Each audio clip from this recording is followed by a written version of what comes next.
En las entrañas de la Sierra Morena existe un lugar olvidado por el tiempo y sellado por la tragedia. Los lugareños la conocen como La Condena, una mina de carbón que cesó su actividad en 1923 tras un derrumbe que se cobró la vida de 42 hombres. No fue un accidente común.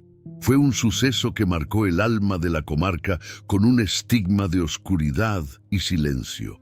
La historia oficial habla de una bolsa de grisú, una explosión inevitable y una operación de rescate fútil.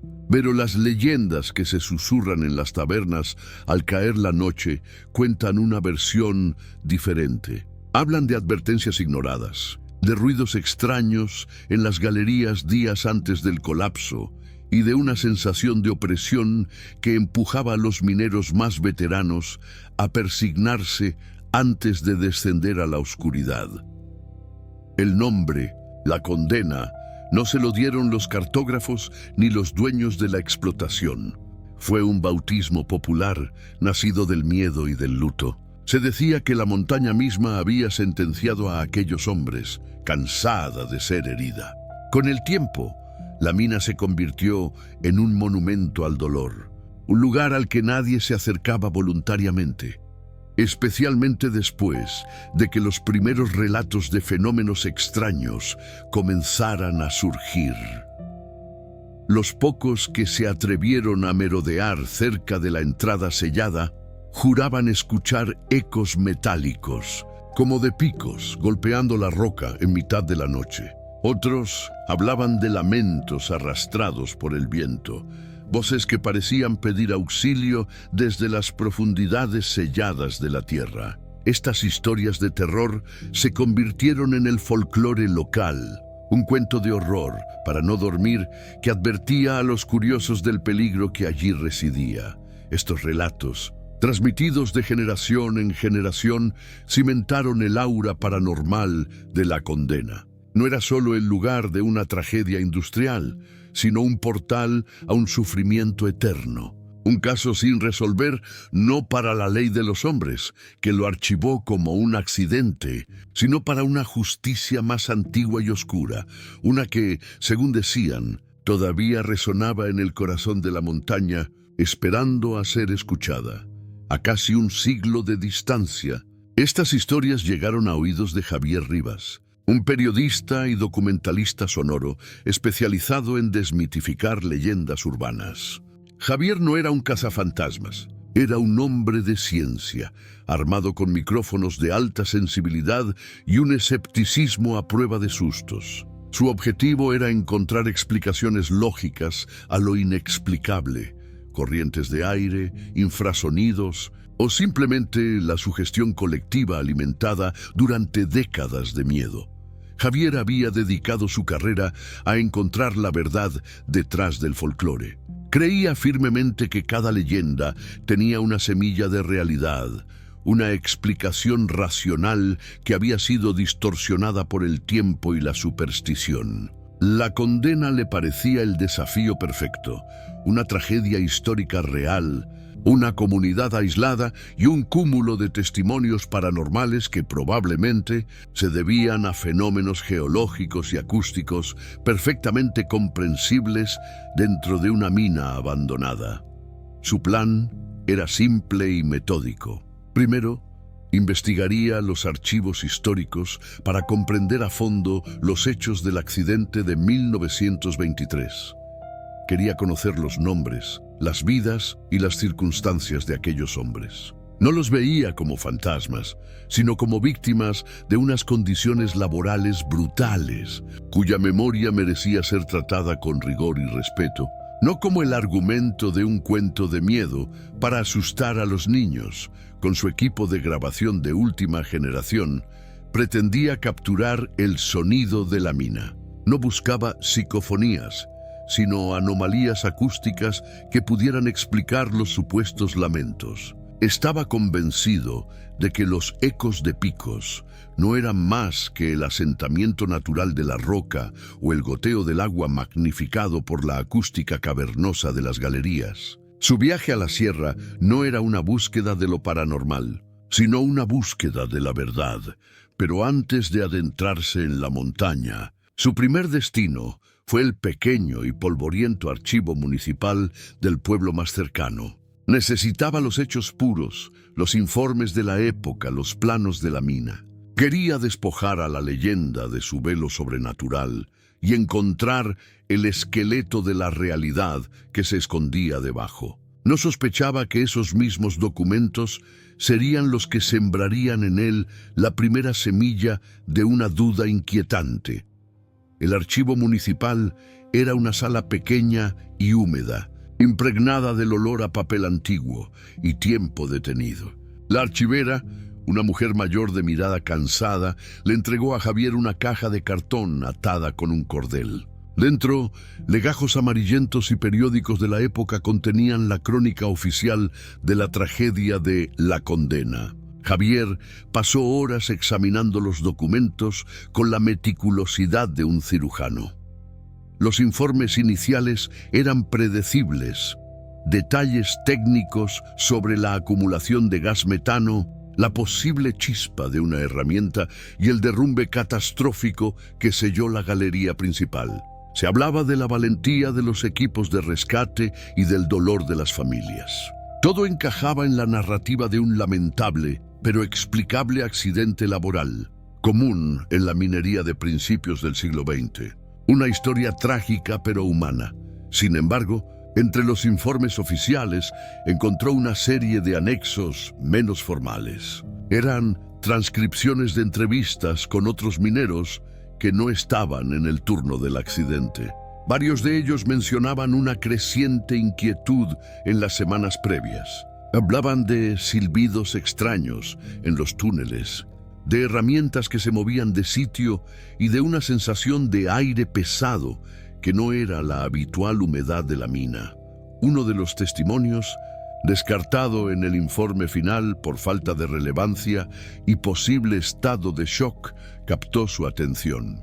Un capataz de otro sector de la mina declaraba que su equipo se había negado a trabajar en una galería cercana a la que colapsó porque las paredes susurraban. La gerencia de la mina lo había desestimado como una excusa de los trabajadores para evitar una veta especialmente peligrosa. Estos detalles no encajaban en la pulcra explicación científica que Javier buscaba. No eran pruebas de nada paranormal, por supuesto, pero sí indicaban un nivel de estrés y ansiedad entre los mineros que iba más allá del riesgo laboral habitual. Aquella sugestión colectiva que él pensaba investigar parecía tener raíces mucho más profundas y antiguas de lo que había imaginado, sembradas incluso antes de que la tragedia ocurriera. Intrigado por estas notas discordantes, Javier decidió buscar descendientes de los mineros de aquella época. Su investigación le llevó a la puerta de Anselmo, un anciano de 90 años, cuya mente era un archivo viviente de la historia del pueblo. Su abuelo había sido uno de los pocos que se salvaron del desastre, ya que había intercambiado su turno aquel fatídico día por una enfermedad repentina de su esposa. Anselmo recibió a Javier en su pequeña casa de piedra con la desconfianza propia de quien ha visto a muchos forasteros venir a curiosear en las heridas de su pueblo. Pero la actitud respetuosa y el interés genuino de Javier por la historia humana, no por el morbo, ablandaron su reticencia. Le habló de su abuelo, un hombre que, según él, nunca volvió a ser el mismo después del accidente. Él no hablaba de fantasmas, explicó Anselmo con voz ronca, pero tampoco hablaba de un accidente. Hablaba de una advertencia. Según su abuelo, la mina se quejaba. Contaba que durante semanas, al quedarse en silencio, se podía oír un murmullo bajo y constante, como el de muchas voces hablando a la vez, a lo lejos. Un sonido que se metía en la cabeza y no te dejaba pensar con claridad. El abuelo de Anselmo siempre sostuvo que el día del derrumbe, el murmullo se convirtió en un grito sordo que pareció venir de las propias rocas justo antes de que se desatara el infierno. Los ingenieros lo llamaron el crujido de la presión geológica, pero para los mineros que lo sintieron y sobrevivieron fue la montaña gritando. Un aviso final que la mayoría no pudo o no quiso escuchar a tiempo. Javier grabó cada palabra, sintiendo un escalofrío que no tenía nada que ver con el frío de la casa. El testimonio de Anselmo no era la típica historia de espectros. Era algo más visceral, más primario. La idea de una mina que se queja o que susurra comenzaba a tomar una forma tangible, no como un evento paranormal, sino como una serie de fenómenos premonitorios que la ciencia de 1923 no pudo o no quiso registrar. Con los testimonios y los archivos en mente, Javier obtuvo un permiso especial del ayuntamiento para acceder a la bocamina de La Condena. No le permitirían adentrarse en las galerías profundas, selladas con hormigón desde hacía décadas, pero sí explorar el túnel de entrada y las primeras cámaras, consideradas estables. Le acompañaría un guía local, un exminero llamado Tomás, hombre de pocas palabras y rostro curtido por el sol y el polvo. La entrada a la mina era una cicatriz oscura en la ladera de la montaña. Una boca negra rodeada de vegetación salvaje que intentaba reclamar el terreno. La reja de hierro forjado que la custodiaba chirrió con un sonido agónico al ser abierta por Tomás. Al instante, una ráfaga de aire frío y húmedo, cargado con el olor a tierra mojada y a olvido, se abalanzó sobre ellos, como un suspiro contenido durante un siglo. Al cruzar el umbral, la luz del sol fue devorada por una oscuridad casi sólida. Javier encendió su linterna frontal y el haz de luz reveló un túnel apuntalado con vigas de madera viejas y podridas, cubiertas de un musgo blanquecino que parecía brillar con luz propia. El silencio era total, tan denso que resultaba abrumador. Era una ausencia de sonido que presionaba los tímpanos, haciendo que su propia respiración sonara como un estruendo. A medida que avanzaban, la temperatura descendía bruscamente. Javier podía ver su propio aliento condensarse frente a él. La sensación de ser observado, un cliché en tantas historias de terror, se hizo presente de una manera innegable y profundamente incómoda. No era miedo, sino una conciencia hiperactiva de su propia presencia, como si hubieran interrumpido un reposo muy largo y muy profundo. Profanando un lugar sagrado, Tomás se detuvo en una bifurcación a unos 100 metros de la entrada. «Hasta aquí», dijo, su voz resonando de forma extraña en la quietud. «El resto está sellado. Peligro de derrumbe», señaló un muro de hormigón al final de uno de los túneles. Javier asintió, sacó su equipo y comenzó a instalar los micrófonos, sintiendo que aquel muro no solo contenía toneladas de roca, sino también el peso de 42 historias interrumpidas. Javier desplegó su equipo con la precisión de un técnico de laboratorio. Colocó 3 micrófonos de alta ganancia en diferentes puntos de la cámara principal. Uno cerca del muro de hormigón, otro apuntando hacia una galería lateral inundada y un tercero en el centro para capturar el ambiente general. Su objetivo era realizar un análisis espectral del silencio, buscando frecuencias inaudibles para el oído humano que pudieran causar desorientación o malestar. El silencio de la mina era distinto a cualquier otro que hubiera experimentado. No era la calma del campo por la noche, ni la quietud de un estudio insonorizado.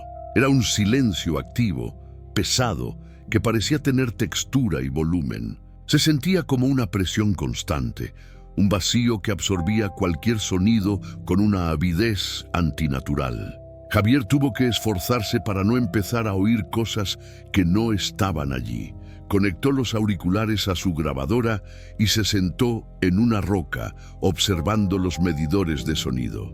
Durante la primera hora no hubo nada, solo el siseo casi imperceptible del propio equipo y ocasionalmente el eco lejano de una gota de agua cayendo en un charco. Era el lienzo perfecto, un silencio puro, sobre el cual cualquier anomalía, por pequeña que fuera, destacaría como un grito en una catedral. Mientras esperaba, su mente repasaba las historias. Los susurros de los mineros, el lamento de la montaña que describió Anselmo, podrían ser fenómenos de baja frecuencia, infrasonidos generados por corrientes de aire en túneles inaccesibles o por la tensión geológica de la montaña. Esta era la hipótesis racional, la explicación que había venido a buscar. Una verdad científica para despojar al fantasma de su poder. Sin embargo, a medida que pasaba el tiempo, la atmósfera opresiva comenzó a afectarle. La oscuridad total más allá de su linterna parecía moverse, jugar con las sombras. El frío no era solo físico, se sentía como una presencia emocional, una tristeza profunda que impregnaba el aire. Javier se obligó a concentrarse en los medidores, recordándose a sí mismo que todo aquello eran trucos de la mente humana en un entorno extremo. Fue casi al final de la segunda hora cuando el primer pico anómalo apareció en la pantalla de su grabadora. Fue un impulso breve y de baja frecuencia, captado por el micrófono más cercano al muro de hormigón. Para el oído desnudo fue imperceptible, pero los auriculares de Javier lo tradujeron en un murmullo sordo y arrastrado. Lo catalogó como un posible asentamiento de rocas, una vibración geológica normal y esperable. 10 minutos después, ocurrió de nuevo. Esta vez, el sonido fue ligeramente más claro. Duró apenas 2 segundos, pero en él pareció distinguir una cadencia, casi como el fragmento de una palabra ahogada en estática. Javier rebobinó la grabación varias veces. Podría ser cualquier cosa. Interferencia de radio de alguna fuente lejana, un animal moviéndose en alguna grieta, o su propia mente predispuesta por las historias. Buscando patrones donde no los había, decidió cambiar de táctica. Apagó su linterna, sumergiéndose en una oscuridad absoluta y total. Quería eliminar cualquier estímulo visual y centrarse únicamente en el sonido. En esa negrura impenetrable, su oído se agudizó de una manera increíble. Podía escuchar el latido de su propio corazón, el flujo de la sangre en sus oídos y el sonido casi inaudible de las partículas de polvo flotando en el aire. Entonces lo oyó, no a través de los auriculares, sino con sus propios oídos. Un sonido metálico, rítmico y lejano. Clank, clank, clanca.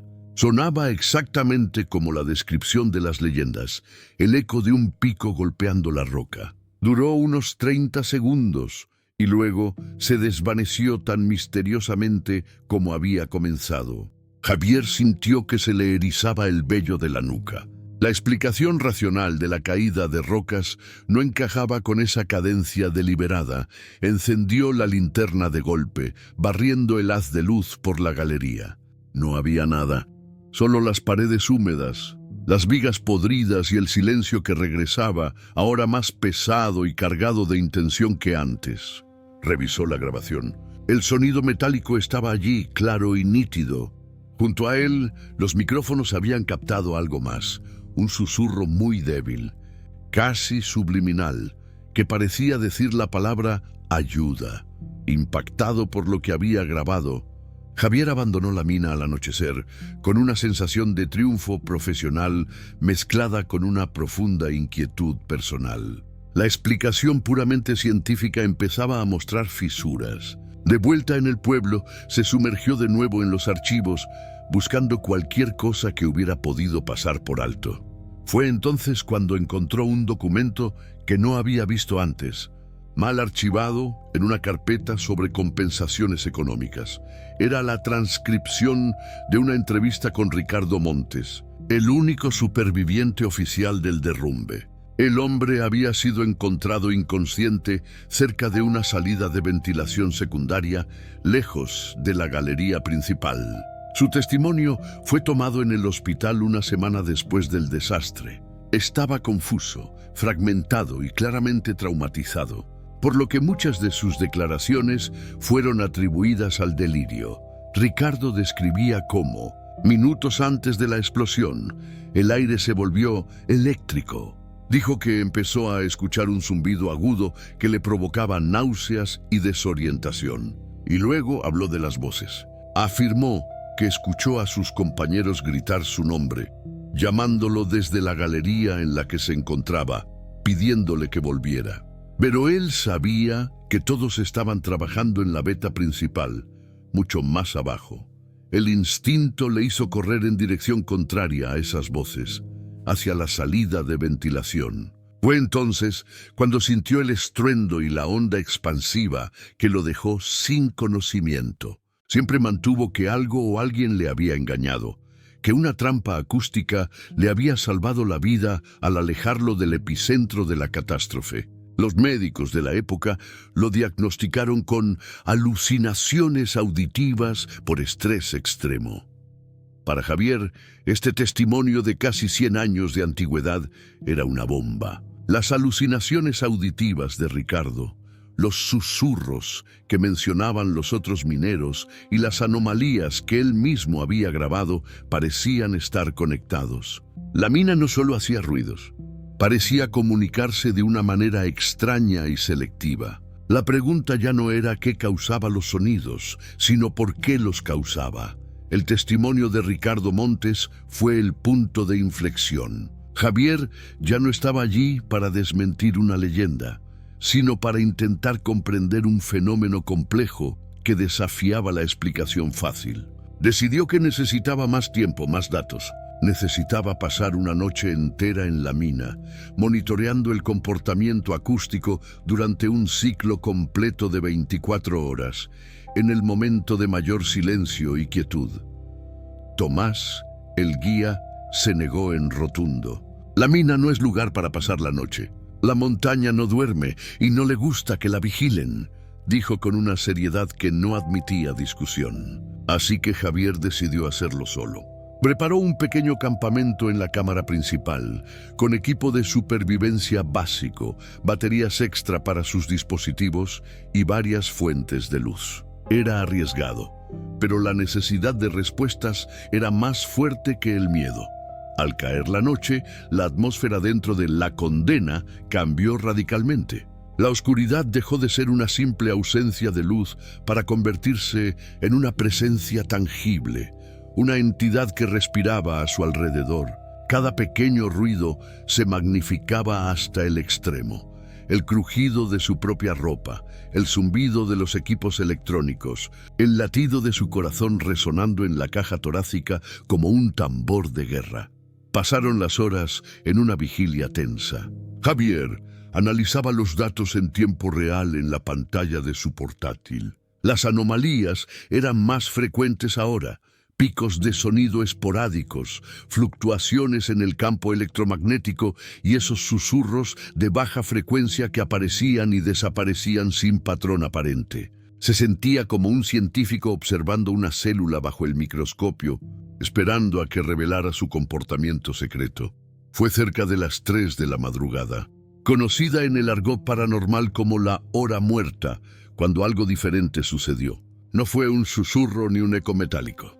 Fue una voz, clara, cercana y sin estática, captada por el micrófono central. No era un grito ni un lamento, era una sola palabra, pronunciada con un tono de infinita tristeza y resignación que heló la sangre de Javier en las venas. La palabra que resonó en sus auriculares fue inequívoca: Mateo.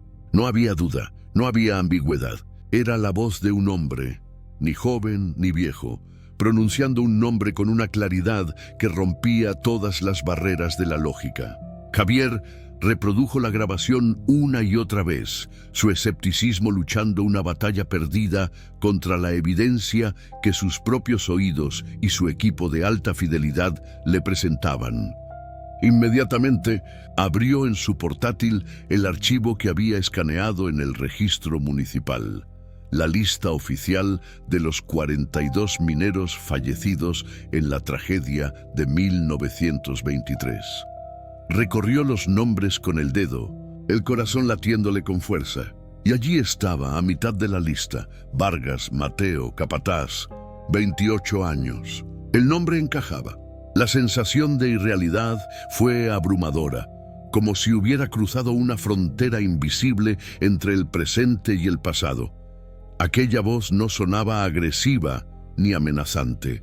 Estaba impregnada de una melancolía profunda, como si el simple acto de pronunciar ese nombre fuera un peso insoportable. Javier, a pesar del shock, se sintió invadido por una extraña empatía. Ya no pensaba en entidades o fantasmas, sino en una persona, en una conciencia atrapada en un eco, repitiendo un nombre que por alguna razón era de vital importancia. Pasó el resto de la noche en silencio, escuchando atentamente, pero la voz no volvió a manifestarse. Solo regresaron los susurros ocasionales y los crujidos de la montaña. Era como si la mina le hubiera entregado una pieza clave del rompecabezas y ahora esperara a que él entendiera su significado. El nombre Mateo no era una manifestación aleatoria, era un punto de partida, una pista deliberada. Al amanecer, recogió su equipo con un propósito renovado. La investigación había tomado un giro completamente inesperado. Ya no se trataba de un fenómeno acústico general, sino de algo específico, personal y centrado en la identidad de uno de los hombres que perecieron allí. Necesitaba saber quién fue Mateo Vargas y cuál fue su papel en los días previos a la catástrofe. La respuesta no estaba en la mina, sino en la memoria olvidada del pueblo. Javier regresó al pueblo con la obsesión de reconstruir la vida de Mateo Vargas. Esta vez, su búsqueda no se centró en los archivos oficiales, sino en las historias familiares y los recuerdos borrosos. Tras varios intentos, encontró a la bisnieta de la hermana de Mateo, una anciana llamada Elvira, que aún vivía en una de las casas originales del antiguo barrio minero. Ella recordaba las historias que su abuela le contaba sobre su valiente tío.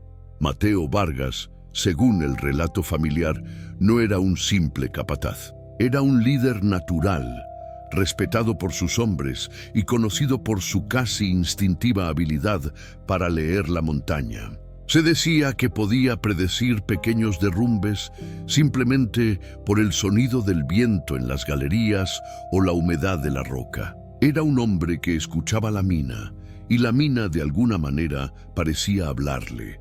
En las semanas anteriores a la tragedia, Mateo se había vuelto cada vez más inquieto. Le confió a su hermana que la mina no sonaba bien. Hablaba de tensiones en las vigas que nadie más parecía notar y de un temblor sordo en el corazón de la veta principal. Insistió varias veces a la dirección de la compañía, una empresa extranjera más interesada en la producción que en la seguridad, para que detuvieran el trabajo y reforzaran las galerías. Sus advertencias fueron desestimadas. Lo acusaron de ser un alarmista, de querer ralentizar la producción para presionar por mejores salarios. La gerencia, en un intento de desacreditarlo frente a sus hombres, llegó a insinuar que estaba perdiendo el juicio, que oía cosas. El día del accidente, Mateo descendió a la mina con el resto de su turno, a pesar de sus temores, por lealtad a los hombres que dependían de él. Esta revelación lo cambió todo. La voz que Javier había grabado no era quizás la de un espíritu perdido, sino el eco de una advertencia que nadie escuchó. Mateo no era un fantasma que buscaba asustar, sino una memoria que exigía justicia. La historia de La Condena dejaba de ser un cuento de terror para convertirse en la crónica de una tragedia evitable, silenciada por la codicia y la negligencia. Con esta nueva perspectiva, Javier volvió a analizar todas las grabaciones que había hecho en la mina. Aplicó filtros de audio avanzados, aislando las frecuencias donde había detectado los susurros y amplificándolos. Lo que emergió de la estática fue escalofriante. No eran sonidos inconexos, sino fragmentos de conversaciones, frases rotas, superpuestas unas sobre otras, creando un murmullo caótico pero discernible. Entre el ruido, pudo aislar varias frases recurrentes. «No es seguro», se repetía con la voz que ahora asociaba a Mateo. Otra voz, más áspera y autoritaria, respondía con fragmentos como «La producción no puede parar» y exageraciones. Era como escuchar los ecos de las discusiones que Mateo Vargas tuvo con la gerencia, grabadas de alguna forma en las paredes de la propia mina. Pero lo más perturbador fue otro conjunto de sonidos. Eran gritos, pero no de terror. Sonaban como llamadas. «Ricardo, por aquí». «Montes, ven». Javier recordó de inmediato el testimonio del único superviviente, Ricardo Montes, quien dijo haber oído a sus compañeros llamándolo desde la galería equivocada, lo que le salvó la vida. Las grabaciones parecían confirmar su increíble historia. La evidencia sonora sugería un escenario complejo y aterrador. Por un lado, el eco de la advertencia de Mateo. Por otro, una especie de fenómeno mimético. Una trampa acústica que replicaba las voces de los mineros para, en el caso de Ricardo, alejarlo del peligro. Era como si la propia mina o una conciencia dentro de ella hubiera intentado activamente salvar al menos a uno de ellos. Usando el engaño como herramienta, Javier se dio cuenta de que estaba ante un caso que trascendía lo paranormal. No se trataba de fantasmas en el sentido clásico. Era un fenómeno residual, una especie de impresión energética de eventos cargados de una intensa emoción, la frustración de Mateo, el miedo de los mineros, la arrogancia de los directivos. La condena no estaba encantada, estaba herida, y su herida seguía supurando ecos del pasado. La inmersión total en el caso comenzó a pasarle factura a Javier. Dormía poco y, cuando lo hacía, sus sueños eran un laberinto de túneles oscuros y el sonido constante de susurros y ecos metálicos. Durante el día, se encontraba en un estado de hipervigilancia, sobresaltándose con cualquier ruido inesperado. La línea entre su trabajo como observador objetivo y su implicación personal se estaba volviendo peligrosamente borrosa. Empezó a escuchar los susurros incluso fuera de la mina, en el silencio de su habitación de hotel. Sabía racionalmente que era un efecto de la fatiga y la sugestión, un fenómeno conocido como síndrome del oído musical, donde el cerebro crea patrones auditivos en ausencia de estímulos. Pero el conocimiento racional no disminuía la sensación inquietante de que las voces de la condena lo habían seguido. La gente del pueblo, que al principio lo veía como un forastero curioso, ahora lo miraba con una mezcla de pena y recelo.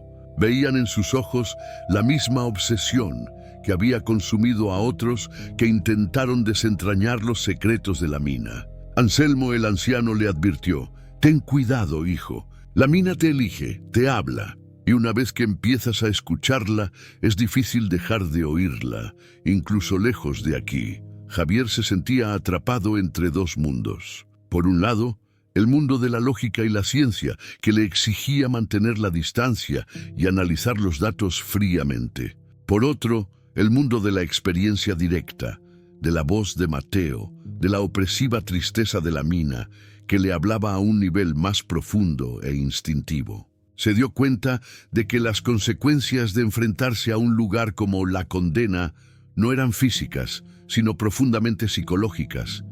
El caso lo estaba consumiendo, pero no podía abandonarlo. Sentía una responsabilidad, no solo periodística, sino moral. Una deuda con Mateo Vargas y los otros 41 hombres. Sentía que ellos no buscaban asustar a nadie, sino que su historia, la verdadera historia de negligencia y advertencias ignoradas, fuera finalmente contada. La presión era inmensa, pero sentía que estaba a punto de encontrar la última pieza, cuando Elvira, la bisnieta de la hermana de Mateo, se enteró de los hallazgos de Javier sobre las advertencias de su tío abuelo.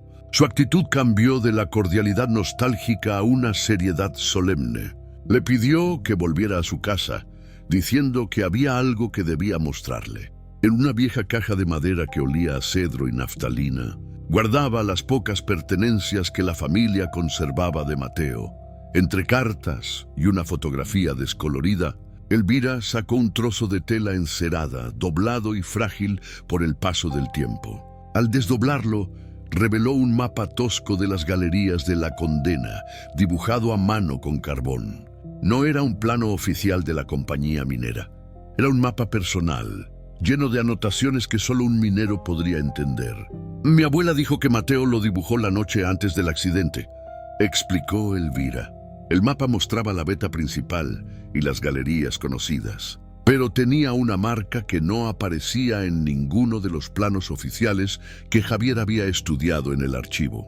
Una pequeña X dibujada en una sección del túnel que, según los mapas de la empresa, era un muro de roca sólida. Junto a la marca, una palabra apenas legible: sagrario. Era un término extraño para un mapa de una mina. Elvira le contó que, según la tradición familiar, Mateo estaba convencido de que la compañía estaba ocultando la inestabilidad de esa zona, porque habían encontrado una veta de carbón de una calidad excepcionalmente alta. Creía que estaban anteponiendo el beneficio al riesgo de forma deliberada. El mapa era, quizás, su intento de documentar algo que sabía que sus superiores querían mantener en secreto a toda costa. Para Javier, ese mapa era una revelación. Apuntaba a una sección de la mina que oficialmente no existía. Si la teoría de Mateo era cierta, el derrumbe podría no haber sido solo fruto de la negligencia, sino la consecuencia directa de una operación encubierta y temeraria. El sagrario de Mateo podía ser la clave final, el epicentro físico y emocional de toda la tragedia que aún resonaba en La Condena. Armado con el mapa de Mateo, Javier se enfrentó a un dilema. La zona marcada estaba mucho más allá del muro de hormigón que sellaba el acceso principal. Necesitaba encontrar otra entrada. Su única opción era Tomás, el guía local. Le mostró el mapa y le explicó la historia de Mateo Vargas. El rostro del exminero, normalmente impasible, mostró un destello de interés y quizás de un viejo rencor hacia las compañías mineras. Tomás estudió el mapa durante un largo rato. «Sagrario», musitó. Así llamaban los viejos a las capillas improvisadas que hacían bajo tierra para rezar. Luego señaló un punto en la ladera de la montaña, lejos de la bocamina principal. «Hay una antigua chimenea de ventilación por aquí. Está derrumbada, pero un hombre delgado quizá podría pasar. Es una locura. Si algo sale mal ahí abajo, nadie os encontrará». A pesar de sus propias advertencias, la historia de Mateo y la posibilidad de un encubrimiento convencieron a Tomás para ayudar. A la mañana siguiente, equipados con cuerdas, arneses y equipos de oxígeno de emergencia, se dirigieron a la chimenea de ventilación. Era poco más que un agujero en el suelo, oculto por la maleza. La entrada al infierno, pensó Javier por un momento. El descenso fue claustrofóbico y peligroso. Se deslizaron por un conducto estrecho y vertical, lleno de escombros y raíces. Tras 20 metros de angustiosa oscuridad, aterrizaron en un túnel bajo y polvoriento que no había visto la luz en un siglo. El aire era pesado, viciado y extrañamente cálido. La sensación de opresión aquí era 10 veces más intensa que en la entrada principal. Siguiendo las indicaciones del mapa, a la luz de sus linternas, avanzaron por galerías que crujían bajo sus pies. Las vigas de madera estaban destrozadas y en las paredes se veían enormes grietas, mudos testigos de la violencia del colapso. Estaban en el corazón de la tragedia, en una tumba sellada donde el tiempo se había detenido en 1923. Y entonces, al doblar un recodo, la luz de sus linternas iluminó algo inesperado. Ante ellos no había una veta de carbón, sino una pequeña caverna natural que se abría en el lateral del túnel.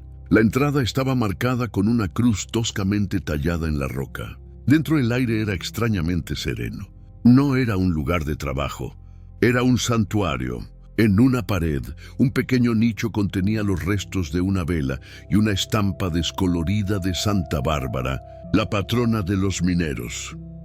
A lo largo de las paredes de la cueva, grabados en la roca con la punta de una navaja o una herramienta, había decenas de nombres y fechas. Eran los nombres de los hombres que habían muerto en La Condena a lo largo de los años, incluso antes del gran desastre. Aquel lugar, el sagrario de Mateo, era una capilla improvisada. un lugar secreto donde los mineros honraban a sus compañeros caídos. Lejos de la mirada de los jefes, Javier sintió una profunda emoción al recorrer la cueva. Aquel no era un lugar de terror, sino de respeto, memoria y camaradería. Era el corazón espiritual de la mina, el espacio donde el miedo al trabajo diario se transformaba en plegarias y recuerdo. La acústica de la cueva era peculiar. El sonido parecía morir en el aire, creando una atmósfera de silencio reverencial casi absoluto. Tomás, el rudo exminero, se quitó el casco en señal de respeto. «Nunca oí hablar de esto», susurró. Lo mantuvieron en secreto. Era suyo. En el centro de la cueva, sobre una roca plana que servía de altar, había varios objetos personales: una petaca oxidada, una medalla y lo que parecía ser un diario encuadernado en cuero, increíblemente conservado por la falta de humedad.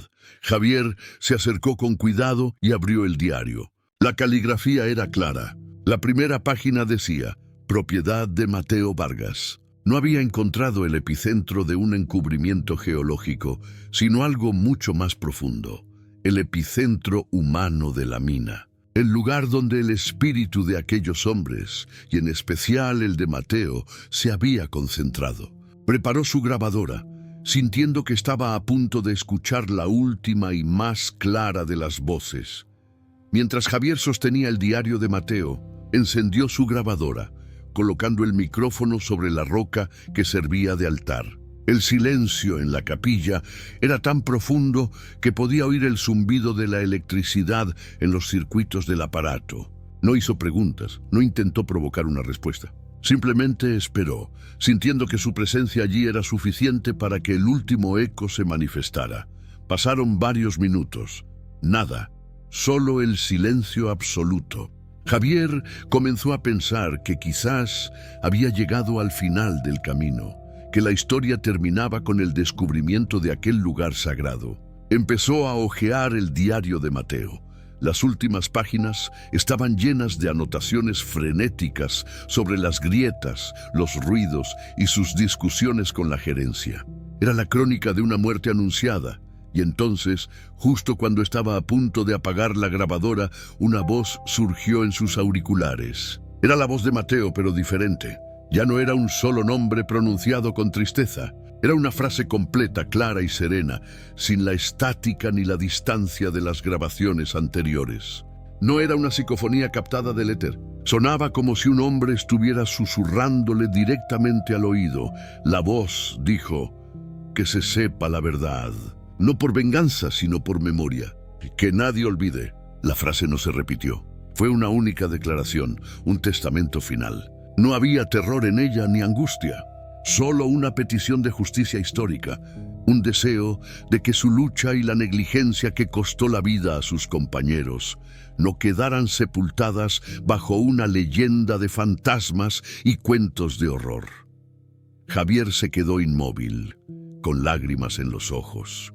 Lo había entendido todo. Las voces, los ruidos, la sensación de opresión no eran los actos de un espíritu maligno, sino las manifestaciones de una historia que se negaba a ser olvidada. Era el grito desesperado de la memoria, atrapada en un lugar donde se había cometido una gran injusticia. La condena no quería asustar a la gente. Quería que la escucharan. Javier y Tomás salieron de la mina en silencio, profundamente cambiados por la experiencia. Javier no publicó un artículo sensacionalista sobre una mina encantada. En su lugar, escribió un extenso reportaje de investigación, utilizando el diario de Mateo, sus grabaciones y los testimonios, olvidados para contar la verdadera historia de la condena, la crónica de la negligencia corporativa y la lucha de un hombre por salvar a sus compañeros. El reportaje tuvo una gran repercusión. Sacó a la luz los documentos que probaban que la compañía minera había ignorado deliberadamente los informes de seguridad. La historia de Mateo Vargas pasó de ser una nota a pie de página en una lista de fallecidos a convertirse en el símbolo de la lucha obrera de la época. La leyenda paranormal dio paso a un relato de heroísmo y tragedia humana. La mina La Condena no fue reabierta ni convertida en una atracción turística. Por petición de los descendientes de los mineros, se declaró campo santo y monumento histórico. Se erigió una placa en la entrada con los nombres de los 42 hombres y un extracto del diario de Mateo, honrando su memoria. Los lugareños dicen que desde entonces los lamentos y los ruidos de picos han cesado. El silencio de la mina es ahora un silencio de paz. El caso de Javier Rivas se convirtió en un referente sobre cómo abordar los fenómenos inexplicables, no con la intención de probar o desmentir lo paranormal, sino con el objetivo de escuchar las historias humanas que a menudo se esconden detrás de cada leyenda. Aprendió que las voces del más allá, reales o imaginadas, a menudo no piden otra cosa que justicia y recuerdo para las vidas que fueron silenciadas. Y así, el secreto de La Condena dejó de ser uno de los tantos cuentos de horror para no dormir, para convertirse en una poderosa lección sobre la importancia de la memoria. La deuda con aquellos hombres fue finalmente saldada. Si te ha conmovido esta historia y quieres que sigamos explorando los misterios que se esconden tras las leyendas, suscríbete y déjanos un comentario con tus impresiones. Hay muchas voces que todavía esperan ser escuchadas.